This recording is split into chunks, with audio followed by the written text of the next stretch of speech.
हमारे YouTube channel में आप सभी का स्वागत है और आप सभी को हमारी तरफ से राम राम। पिछले वीडियो में हमने 165 दोहे कंप्लीट कर लिए थे और जो अभी आगे के दोहे हैं वो हम इस वीडियो में पूरे करेंगे।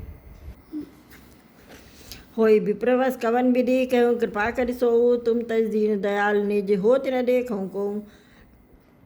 मतलब वे ब्राह्मण किस प्रकार से बस में हो सकते, कृपा कर वह भी बताइए। हे दीन दयालु, आपको छोड़कर और किसी को मैं अपना हितु नहीं देखता।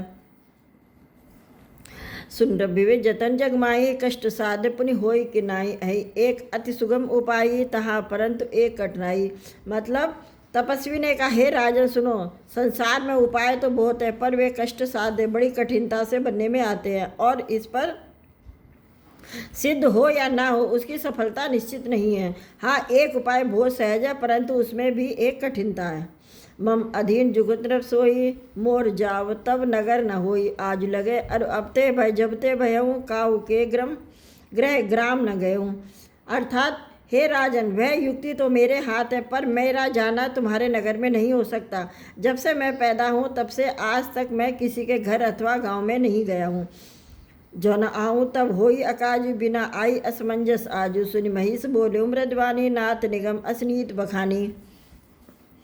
इसका मतलब है, परंतु यदि मैं नहीं जाता हूँ तो तुम्हारा काम बिगड़ता है। आज यह बड़ा असमंजस आ पड़ा है। यह सुनकर राजा कोमल वाणी से बोला, हे नाथ, वेदों में ऐसी नीति कही है, बड़े स्नेह लगुन पर करही, गिरि निज सिरनि सदा तरन धरही। जलधि अगाध मौलि बह फेनु, संतत धरनि धरत सिर रेणु। मतलब बड़े लोग छोटों पर स्नेह करते हैं। ये पर्वत अपने सिर पर सदा तृण यानी घास को धारण किए रहते हैं।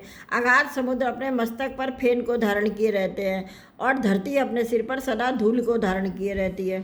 अस कहीं गए नरेश पद, स्वामी हो कृपाल, मोह लागे दुख सही, प्रभु सज्जन दीन दयाल।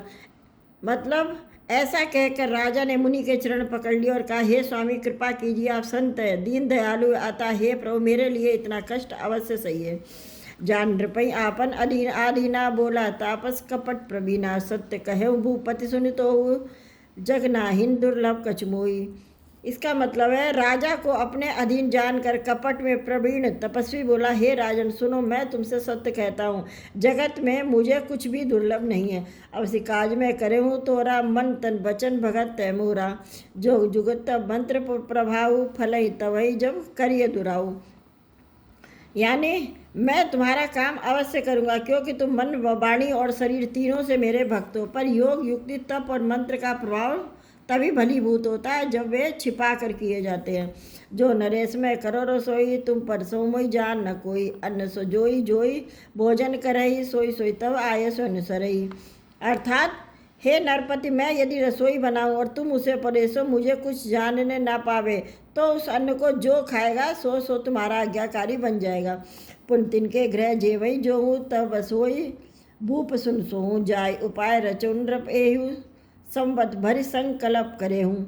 यानी यही नहीं, उन भोजन करने वालों के घर में जो कोई भी भोजन करेगा, हे राजन सुनो, वह भी तुम्हारे अधीन हो जाएगा। हे राजन, जाकर यही उपाय करो और वर्ष भर भोजन कराने का संकल्प ले लेना। नित नूतन सहज सत बरहु सहित परिवार, मैं तुम्हारे संकल्प लगी, दिन ही करब जीवनार। मतलब नित्य नए 1,00,000 ब्राह्मणों को कुटुंब सहित निमंत्रित करना मैं तुम्हारे संकल्प के काल अर्थात 1 वर्ष तक प्रतिदिन भोजन बना दिया करूँगा। एहि विध भूप कष्ट अति थोरे हो, ये सकल विप्र वस्तोरे। करे विप्र होम मक सेवा, ते प्रसंग सही सज जही बस देवा। मतलब हे राजन, इस प्रकार बहुत ही थोड़े परिश्रम से सब ब्राह्मण तुम्हारे बस में हो जाएंगे। ब्राह्मण हवन यज्ञ और सेवा पूजा करेंगे तो उस प्रसंग संबंध से देवता भी सहज ही बस में हो जाएंगे।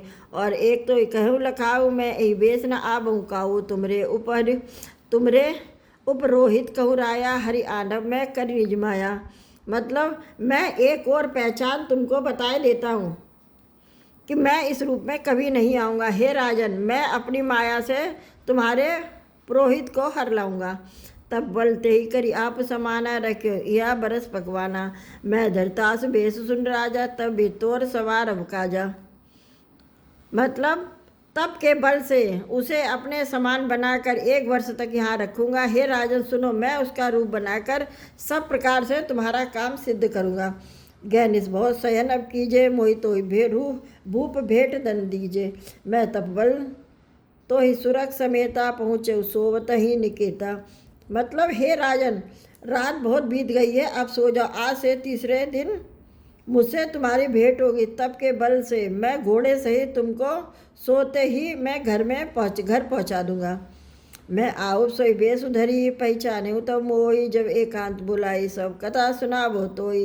इसका मतलब है मैं वही पुरोहित का वेश धरकर आऊँगा, जब एकांत में तुमको बुलाकर सब कथा सुनाऊँगा, तब मुझे पहचान लेना। सन रप शयन की नृप आय सुमानी, आसन जाई बैठ चल ज्ञानी, श्रमित भूप निद्रा अति आए, सो किम सोव सोच अधिकाई। मतलब राजा ने आज्ञा मानकर शयन किया और कपट ज्ञानी आसन पर जा बैठा। राजा थका था, उसे खूब गहरी नींद आ गई। फिर वह कपटी कैसे सोता, उसे तो बहुत चिंता हो रही थी। काल के निश्चरते आवा, जय जय सुकर होय नृपई बुलावा, परम मित्र तापस नृप केरा, जहाँ नहीं सो अति कपट घनेरा। इसका मतलब है उसी समय वहाँ काल केतु राक्षस आया, जिसने सुअर बनकर राजा को भटकाया था। वह तपस्वी राजा का बड़ा मित्र था और खूब छल प्रपंच जानता था। तय के सत सुत अनुदस भाई, खल अति अजय देव दुखदाई, प्रथम ही भूप समर सब मारे, विप्रसंत सुर देख दुखारे। अर्थात इसके 100 पुत्र और 10 भाई थे, जो बड़े ही दुष्ट, किसी से न जीते जाने वाले और देवताओं को दुख देने वाले थे। ब्राह्मणों, संतों और देवताओं को दुखी देखकर राजा ने उन सबको पहले ही युद्ध में मार डाला। तय खल पाचिल भयरू समारा, तापस नप मिली मंत विचारा, जय रूप 6 सोई रचने उपाय, भावी बस न जानू कचुराऊ। मतलब उस दुष्ट ने पिछला बैर याद करके तपस्वी राजा से मिलकर सलाह विचारी यानी षड्यंत्र किया, और जिस प्रकार शत्रु का नाश हो वही उपाय रचा। भावी बस राजा प्रताप भानु कुछ भी ना समझ सका। रिप तेजसी अकेल अप लघु करी गनिय न ताऊ, अजहु देत दुख रवि सही, सिर अब से सितराऊ।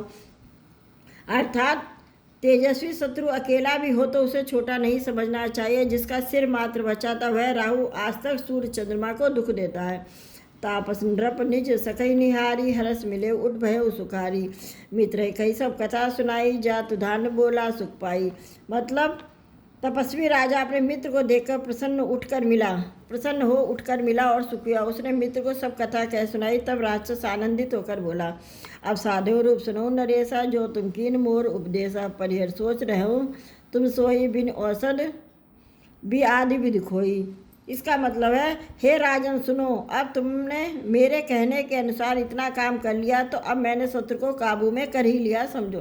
तुम अब चिंता त्याग सो रहो। विधाता ने बिना ही दवा के रोग दूर कर दिया है। कुल समेत रूप मूल बहाई, चौथे दिवस मिलब में आई, तापस नपई बहुत परितोषी, चला महाकपटी अतिरोषी। अर्थात कुल सहित शत्रु को जड़ मूल से उखाड़ बहाकर आज से चौथे दिन मैं तुमसे आ मिलूंगा। इस प्रकार तपस्वी राजा को खूब दिलासा देकर वह महामायावी और अत्यंत क्रोधी राक्षस चला। भानु प्रताप बाज समेता, पहुँचे से छन माज निकेता, नृपै नारी पै शयन कराई, है गृह बांधे से बाज बनाई। अर्थात उसने प्रताप भानु राजा को घोड़े से ही क्षण भर में पहुंचा दिया। राजा को रानी के पास सुलाकर घोड़े को अच्छी तरह से घुड़साल में बांध दिया। इस वीडियो में हमारे 170 दोहे पूरे हो गए हैं, और जो इसके आगे के दोहे हैं वो हम अगले वीडियो में बनाएंगे। तब तक के लिए आप लोग हमारा वीडियो देखिए, हमारे चैनल को सब्सक्राइब कीजिए। अगर कुछ नहीं समझ में आता है तो हमको कमेंट करके बताइए, हम उसका आंसर देंगे। तो चलिए हम मिलेंगे नेक्स्ट वीडियो में। आप सभी को हमारी तरफ से राम राम।